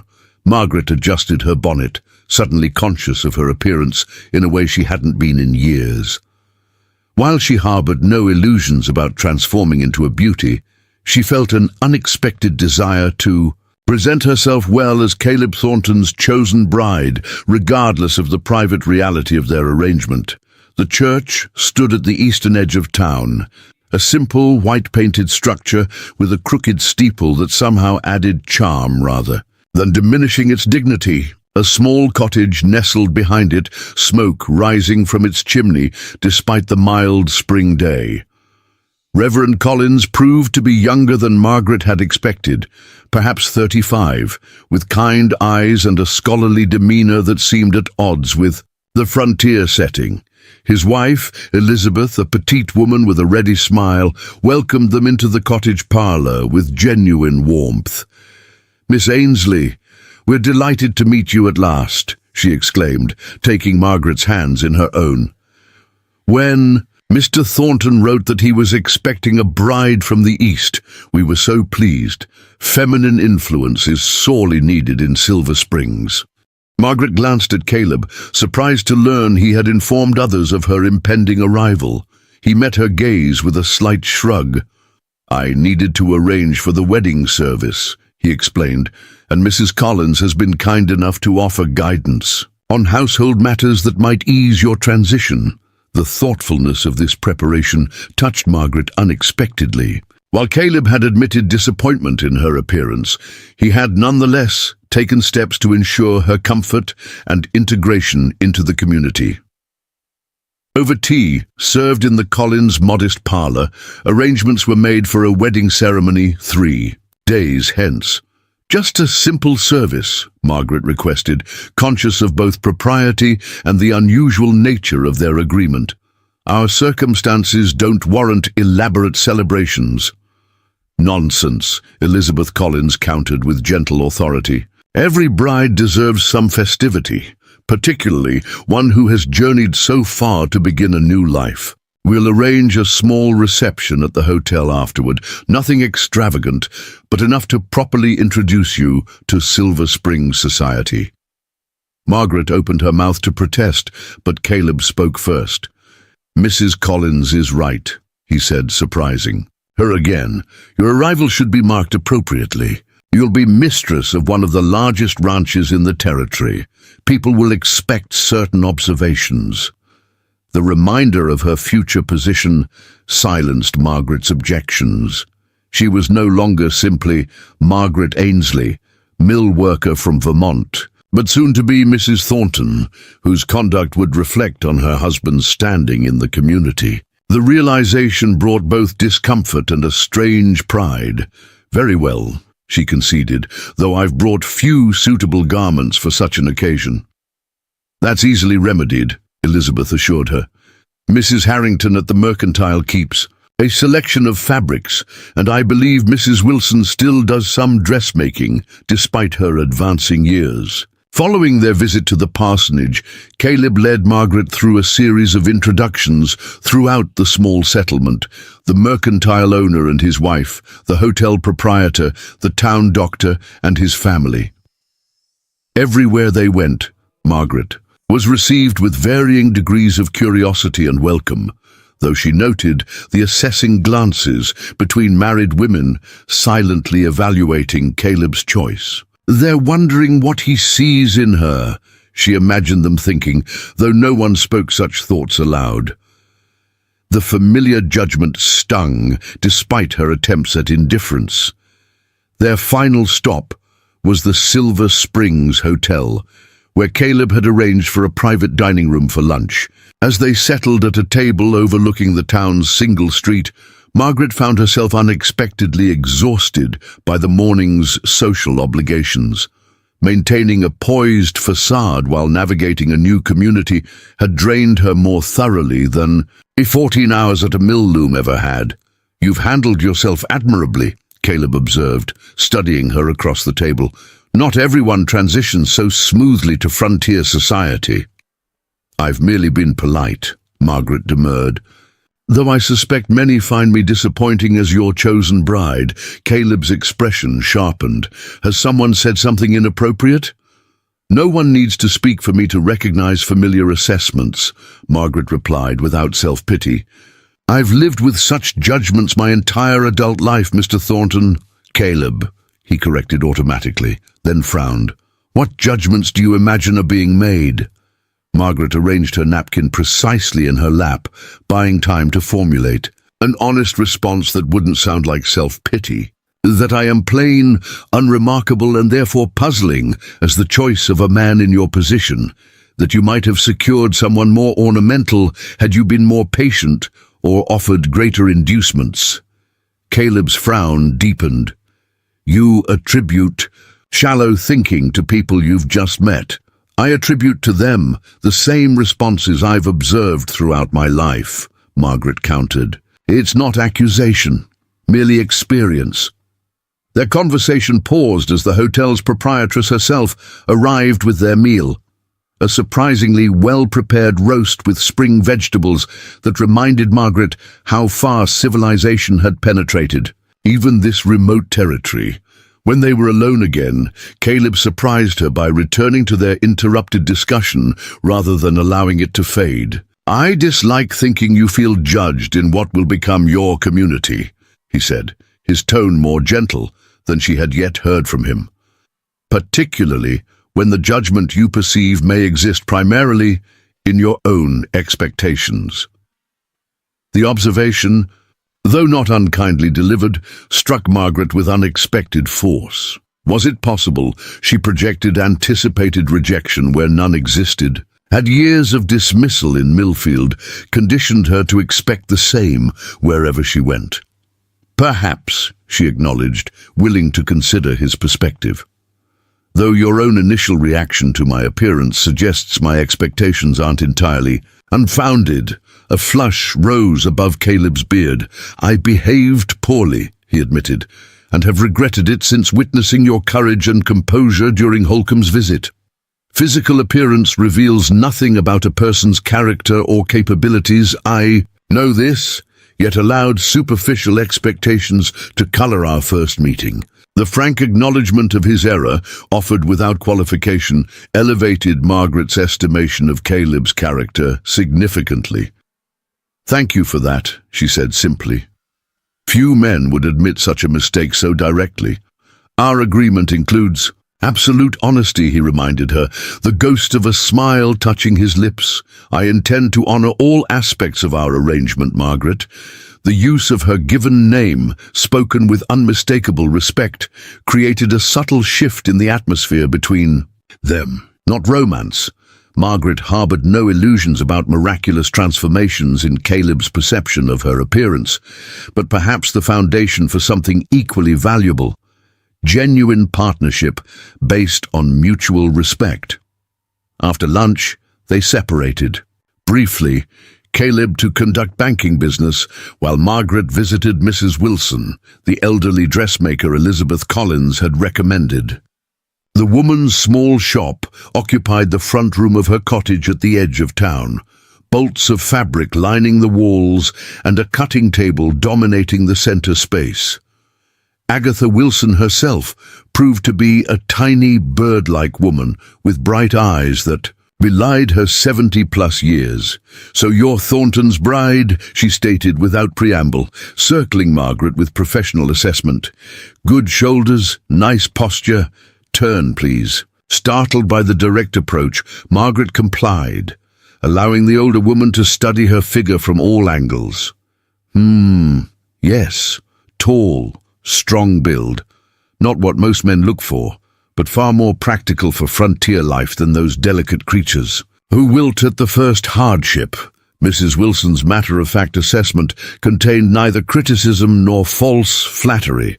"What did you have in mind for your wedding dress, dear?" "Something simple but appropriate," Margaret replied, warming to the dressmaker's straightforward manner.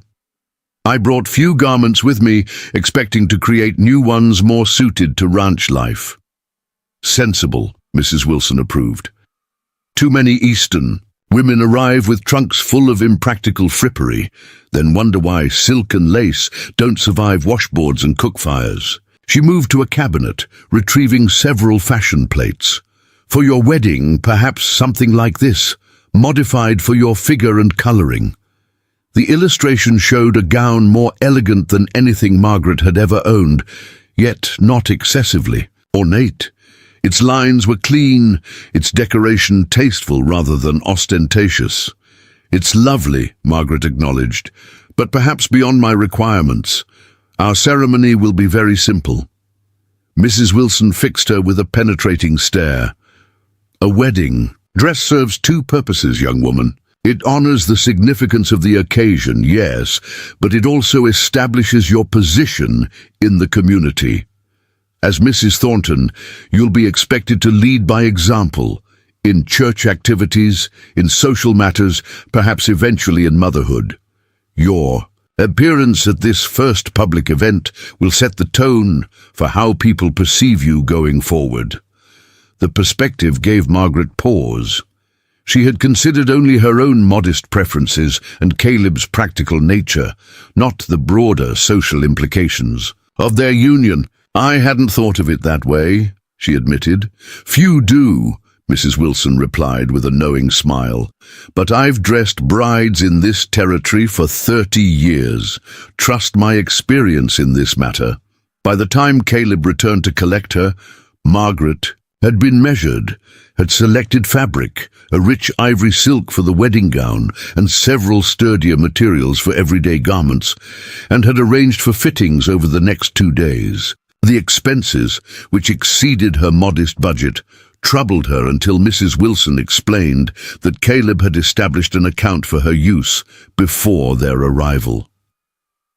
Another example of his thoughtfulness. she reflected as they drove back toward the ranch, the afternoon sun gilding the landscape. Perhaps there was more depth to Caleb Thornton than she had initially perceived, just as he was discovering qualities in her beyond her unremarkable appearance. The days before the wedding passed. In a whirlwind of activity, Margaret divided her time between preparations in Silver Springs and establishing herself at the ranch. She created meticulous inventories of household supplies, rearranged the kitchen for greater efficiency, and began the process of transforming Caleb's functional bachelor residence into a proper home without overstepping the bounds of their arrangement. Caleb, for his part, maintained a respectful distance while providing everything she requested. Each morning he departed after breakfast to work with his men. Each evening he returned for supper, which they shared with increasing comfort in each other's company.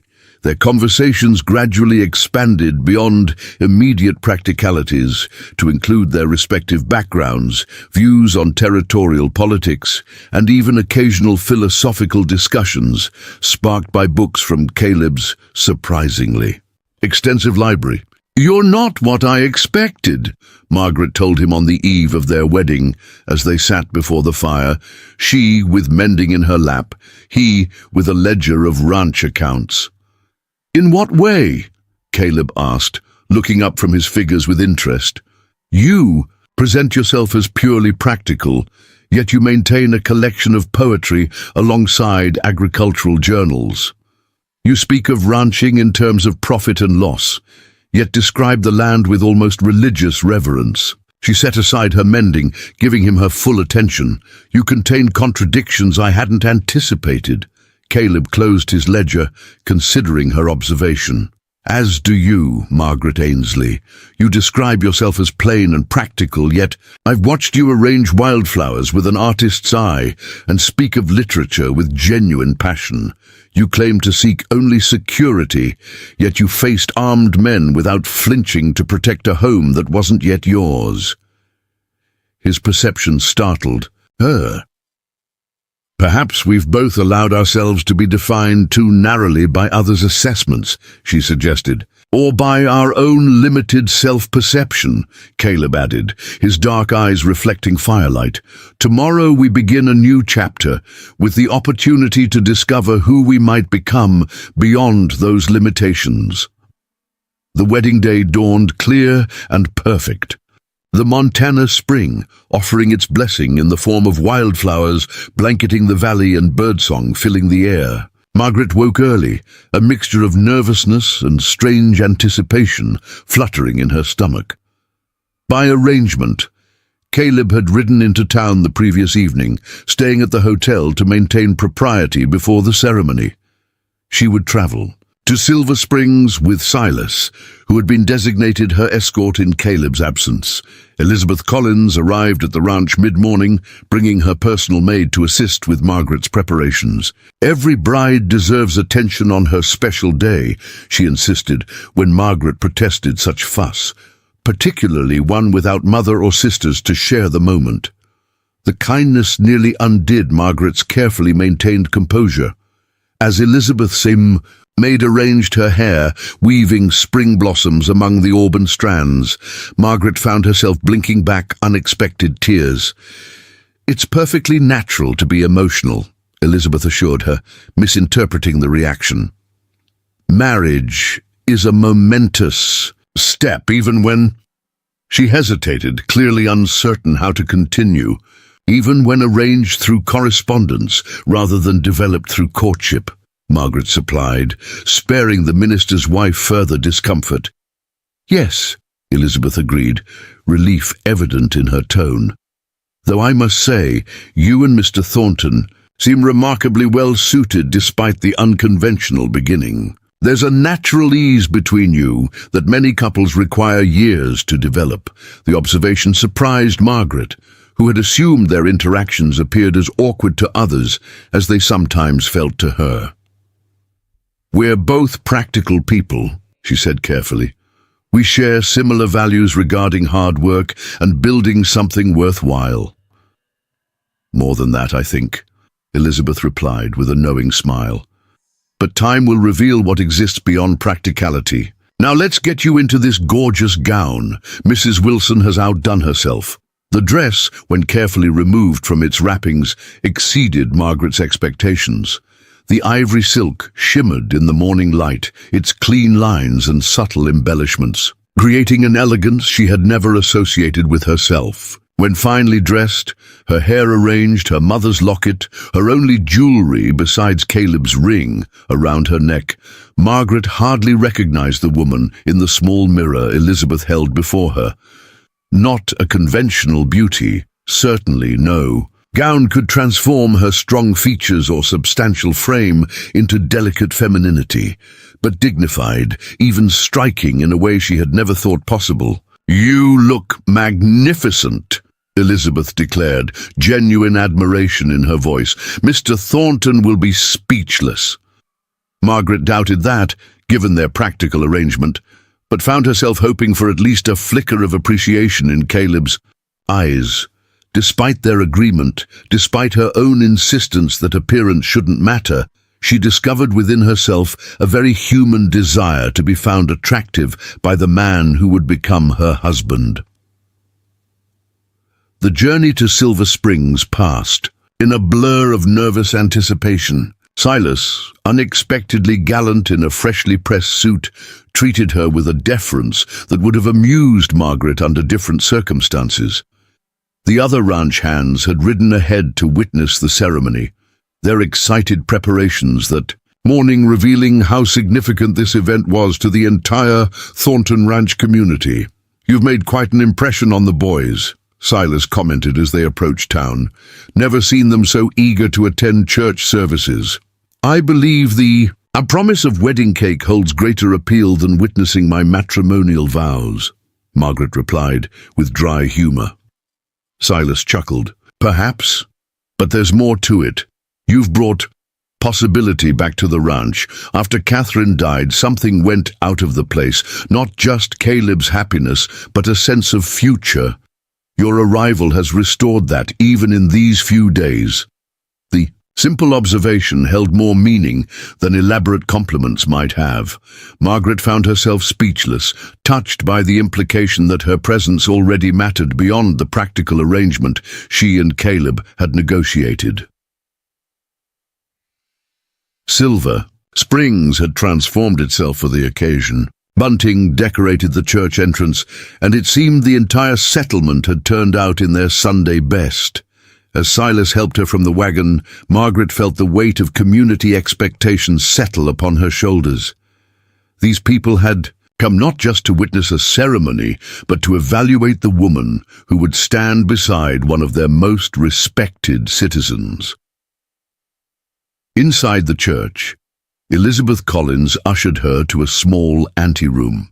"We'll begin in a few minutes," she explained, straightening Margaret's veil. "The church is full. Apparently everyone within 20 miles has found reason to attend services today." Margaret smoothed her gloves, fighting uncharacteristic nervousness. "I didn't anticipate such attention." "It's natural," Elizabeth assured her. "New arrivals are always objects of curiosity, especially when they're joining a prominent family. Just remember that beneath the scrutiny lies genuine goodwill.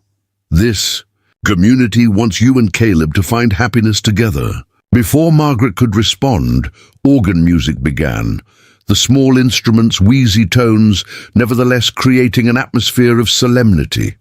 Elizabeth slipped away, leaving Margaret alone with her thoughts for one final moment before her life would change irrevocably. "I am ready," she told her reflection in the small mirror beside the door. "Whatever comes, I will face it with the same courage that brought me west." The ceremony itself passed in a dreamlike state. Margaret would later recall impressions rather than details, the church filled with unfamiliar faces, turning to watch her progress down the aisle.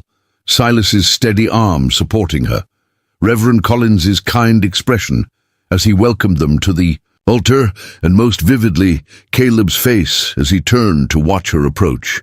He looked different somehow, his features the same yet transformed by an expression she had not witnessed before. Not love, certainly. Their acquaintance was far too brief for such emotion, but unmistakable appreciation and something deeper, more significant: respect. As they exchanged vows, Caleb's voice remained steady, his dark eyes never leaving hers. When he placed the gold band on her finger, the temporary one now replaced with a permanent symbol of their union, his hands were warm and sure against her skin, and when Reverend Collins pronounced them husband and wife, the gentle pressure of Caleb's arm guiding her back down the aisle felt like silent communication. We are in this together now, for whatever may come. The reception at the Silver Springs Hotel brought Margaret face to face with the community that would now form her social circle. Women who had viewed her with curiosity now approached as equals, offering congratulations and invitations for future visits. Men who had barely acknowledged her presence before now treated her with the deference due Mrs. Caleb Thornton. Through it all, Caleb remained at her side, his hand occasionally resting at the small of her back as he introduced her to ranchers from outlying properties and their wives. His evident pride in presenting her, whether genuine or masterfully feigned, gradually eased Margaret's self-consciousness until she found herself genuinely enjoying the celebration. "You've charmed them all," Caleb murmured as they finally claimed a moment alone near the refreshment table. "Silas tells me 3 different ranchers' wives have already invited you to tea, and old Judge Blackwood hasn't stopped singing your praises since you discussed territorial water rights with him." "Hardly appropriate conversation for a wedding reception," Margaret acknowledged with a small smile. But the judge seemed genuinely interested in a woman's perspective on resource allocation. "That's precisely why you've impressed him," Caleb replied.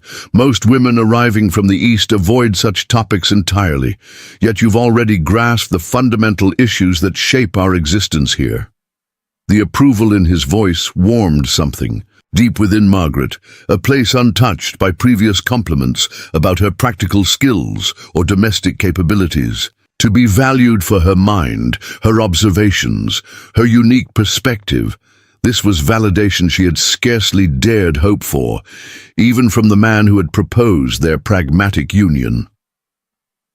As afternoon faded toward evening, Caleb guided her toward the hotel entrance. "We should begin our journey home," he said, his use of the word home creating an unexpected flutter in Margaret's chest. "I'd prefer not to travel these roads after dark, especially with Holcomb's men still harboring grievances." The reminder of potential danger sobered Margaret's mood, bringing her back to the practical realities that had shaped their arrangement. As they bid farewell to their guests and departed amid good wishes and knowing smiles, she reminded herself that this was not a love match, but a partnership founded on mutual benefit. Yet as Caleb handed her into the wagon that would carry them back to Thornton Ranch, to their shared home and uncertain future, Margaret found herself hoping that something beyond mere practicality might eventually grow between them. Not the consuming passion of romantic novels, perhaps, but genuine affection built on respect, shared purpose, and the gradual discovery of each other's true nature. The Montana sunset painted the landscape in shades of gold and crimson. As they traveled homeward, the beauty surrounding them a silent promise of possibilities neither had anticipated when first committing to their unusual arrangement. And if Caleb's hand occasionally covered hers where it rested on the seat between them, well, that too seemed a promise of sorts, unspoken but nonetheless real. Up next, you've got 2 more standout stories right on your screen. If this one hit the mark, you won't want to pass these up. Just click and check them out, and don't forget to subscribe and turn on the notification bell so you don't miss any upload from us.